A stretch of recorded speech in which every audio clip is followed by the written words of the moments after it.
위원님 질의해 주시기 바랍니다. 예, 송영무 후보자님 반갑습니다. 지난 14일에 청문 요청서가 국회로 왔을 텐데요. 그 이후 오늘까지 우리 송 후보자가 숱한 불면의 밤을 보냈으리라고 짐작이 됩니다. 또 저희 국방위원들도 못지않게 이러저런 것을 고려하면서 마음고생을 많이 해왔다는 점도 좀 아셨으면 좋겠고요. 저는 정치가 평소에 중요한 것은, 정치에서 중요한 것은 역지사지라고 생각합니다. 제가 여당의 국회의원이 아니라면, 또 제가 군에 있는 사람이라면 어떻게 볼까, 이런 점을 생각하면서 나름 저도 고민이 많았습니다. 제가 후보자께 드리고 싶은 말씀이 하나 있습니다. 우선 후보자를 둘러싼 이러저런 문제 제기도 있고요, 의혹도 있습니다만, 오늘 이 자리에서 후보자가 해명할 것은 해명하고, 사과할 것은 사과하고, 또 바로잡을 것은 바로잡는 한편, 이 방송을 통해서 우리 송 후보를 지켜보는 우리 국민들이 송영무 후보자가 직접 보니, 방송을 통해서 보니 대한민국의 국방장관으로 손색이 없구나, 우리 문재인 대통령이 약속한 국방개혁의 적임자구나, 이런 평가를 내릴 수 있도록 눈치 보지 말고요, 당당하게 소신껏 대답해 주기를 부탁드립니다. 자, 제가 국방위 하면서 제가 제일 답답했던 게 국방부가 자료 제출을 잘 안 한다는 겁니다. 아주 심할 정도로 끓이는데요. 이번 청문회 과정을 보면, 한 보름간의 과정을 보면, 이 국방부가 평소 같으면 군사기밀이라고 한사코 내놓지 않을 자료들이 막 쏟아져 나왔습니다. 일종의 자료 유출의 홍수라고 저는 볼 수도 있을 것 같은데, 저는 이렇게 해석합니다. 송 후보자의 국방장관 임명을 막기 위한 뭔가 저항이 있는 것 같다, 그렇게 해석할 여지가 좀 있다고 저는 생각합니다. 후보자에게 이것부터 좀 묻겠습니다. 예, 아니오로 대답해 주시면 좋겠는데, 후보자가 국방장관이 되는 것에 대해서 불편해하거나 불안해하는 사람들이 있다고 보십니까? 약간은 있다고 생각합니다. 네. 제가 듣기에 해군 참모총장 할 때 강력한 개혁을 추진해서 당시 기득권 세력들 사이에 원성이 자자했다는데 맞습니까? 그렇게까지는 생각하지 않고 저희 개혁 의도에 동감은 하지만 너무 좀 무리하지 않는가 의견 개진하는 사람이 있었습니다. 네. 헌병에, 당시 총장 재적 시절에 헌병에 대해서 대대적인 개혁 조치를 했다는데 맞습니까? 네. 어떤 조치였습니까? 헌병은 자기들 직분이 잘못된 것을 바로잡고 지적을 해야 되는데 그들이 스스로 그런 짓을 했기 때문에 용서할 수가 없었습니다. 예. 한 4, 50명 가량 뭐 징계도 하고 처벌도 하고 그러셨다고요? 경량에 따라서 전역 조치, 군법 회복, 징계 등을 했습니다. 네. 저는 이렇게 생각합니다. 제가 뭐 누구라고 특정할 수는 없습니다만, 군에 있을 때, 우리 송 후보자가 군에 있을 때 밀어붙인 개혁 드라이브 때문에 손해를 보거나 피해를 입은 분들, 또는 강력한 국방개혁 의지를 갖고 있기 때문에 국방개혁의 견인차로 송 후보자가 등장함에 따라 불안해하는 분들이 막후에서 움직이고 있다, 저는 이런 추론을 갖고 있습니다. 때문에 저는 이 국방개혁을 둘러싼 갈등의 전초전이라 이렇게 생각하고요. 이거는 장관이 되시더라도 쉽게 끝날 싸움은 아니다, 저는 그렇게 봅니다. 그런데 입장을 바꿔놓고 생각해보면, 역지사지 해보면, 국방개혁을 둘러싼 갈등 프레임으로 이 문제를 해석할 수 있습니다만, 다른 한편으로는 군인으로서 음주운전한 것이나 총장 퇴임 후에 로펌에서 고액의 자문료를 받은 것에 대해서는 비판을 받아도 저는 마땅하다고 생각합니다. 여기에 대해서 어떻게 생각하십니까? 그 지적에 대해서 대단히 옳은 말씀이라고 생각하고요. 26년 전 젊은 시절 한순간 실수를 저지른 거에 대해서 깊이 반성하고 있으며 국민 여러분들께 송구스럽게 생각합니다. 예. 요거 관련해서 제가 분명하게 좀 정리하고 싶은 게 하나 있으면, 로펌 율촌이죠? 네. 법무법인 율촌, 방산업체 LIG에 근무를 했습니다. 자문을 했습니다. 근무가 아니고요. 자문을 했는데, 일반인들은 이렇게 생각할 겁니다. 도대체 뭘 도와줬길래 그처럼 많은 돈을 받았을까? 이런 의문을 갖고 있는 거고, 저는 합리적 의심이라고 생각합니다. 제가 단도직입적으로 묻겠습니다. 율천과 LIG에서 우리 후보자께서 제공한 자문은 어떤 내용입니까? 율천에서는 저는 항상 군인이었을 때도 그렇고 현재도 그렇지만 국가와 군을 최우선적으로 생각했습니다. 율천에서는 우리가 영국, 불란서, 독일과 같은 선진국으로 올라서기 위해서는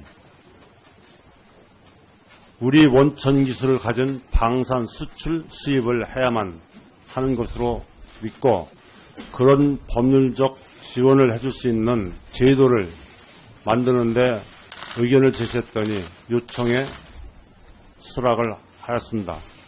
또한 LIG에서는 몇 년 전 신문에 대한민국 방산 수출 중 제일 큰 거액인 인도네시아 삼삼 수출 3건이 있었습니다. 저는 현역 때에 대한민국 해군 수상함 전투체계를 완벽히 국산화시켰는데 그에 따라서 수중함 전투체계는 미완이 되어 있기 때문에 그 분야에 요청을 해서 자문에 응했을 뿐입니다. 예. 지금 후보자님 말씀은 전직 해군 참모총장으로서 뭐 계약을 따내는데 로비를 한 게 아니라 우리 방산업체들이 해외 수출을 할 때 그걸 도와준 거고, 다시 말씀드리면 수출 경쟁력을 강화시키기 위해서 전문가로서 자문을 해줬다, 이런 말씀이신 거죠? 예, 맞습니다. 예. 그리고 그 성과가 잠수함 수출하고 이런 데 상당히 기여를 했다, 이렇게 보시는 거고요. 예, 자부심을 갖고 있습니다. 네. 저는 해군 참모총장으로서 국내 업체들끼리, 국내 업체가 뭐 납품하는 게 아니라 우리 방산업체 수출하는 데 도움을 준 거는 잘한 일이라고 저는 생각합니다. 네, 이철 의원님 수고하셨습니다. 그렇게까지는 생각하지 않고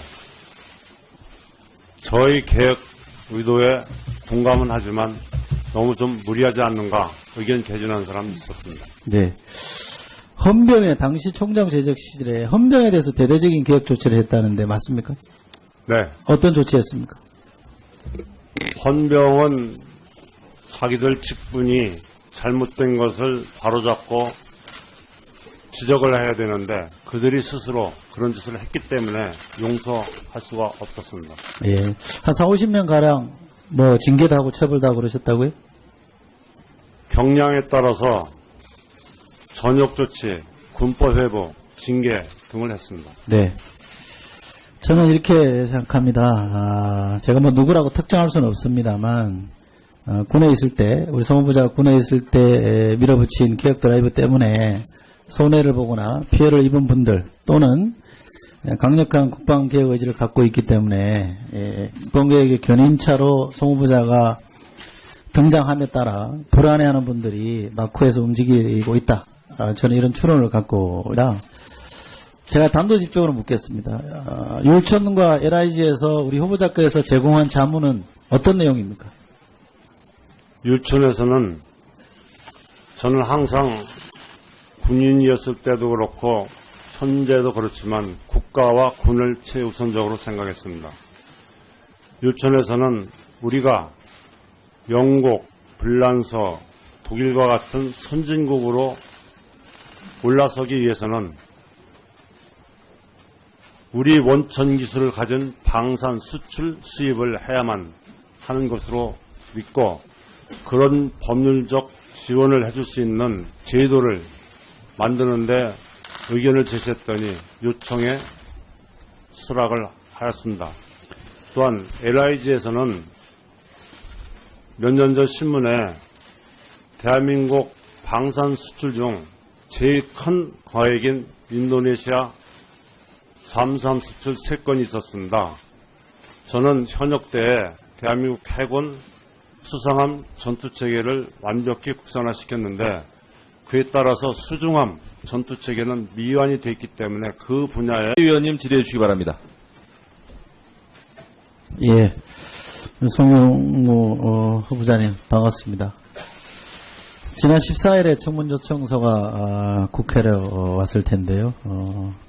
거의 오늘까지 우리 송 후보자가 숱한 불면의 밤을 보냈으리라고 짐작이 됩니다.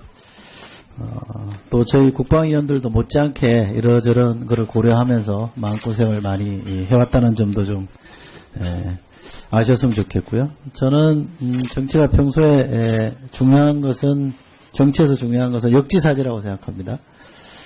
제가 여당의 국회의원이 아니라면, 또 제가 군에 있는 사람이라면 어떻게 볼까, 이런 점을 생각하면서 나름 저도 고민이 많았습니다.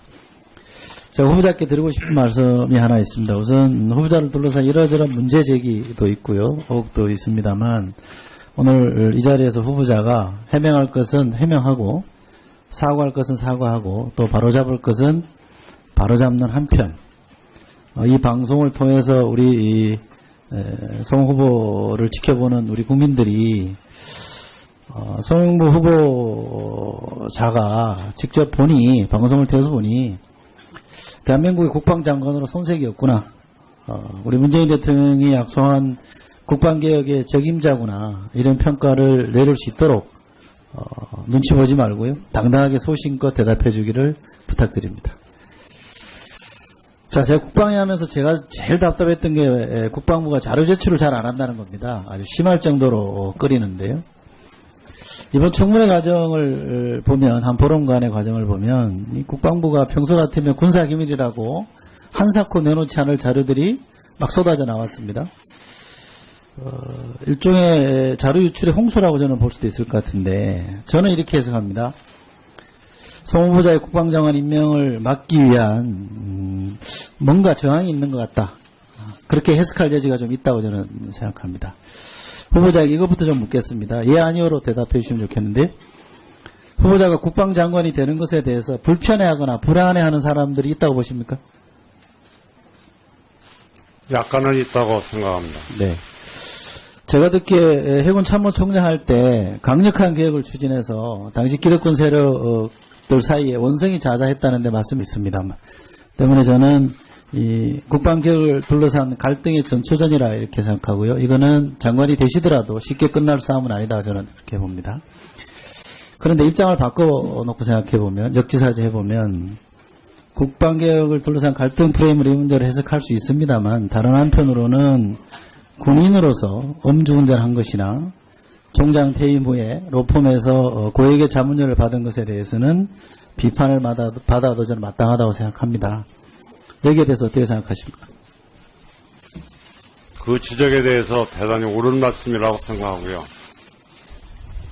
26년 전 젊은 시절 한순간 실수를 저지른 것에 대해서 깊이 반성하고 있으며 국민 여러분들께 송구스럽게 생각합니다.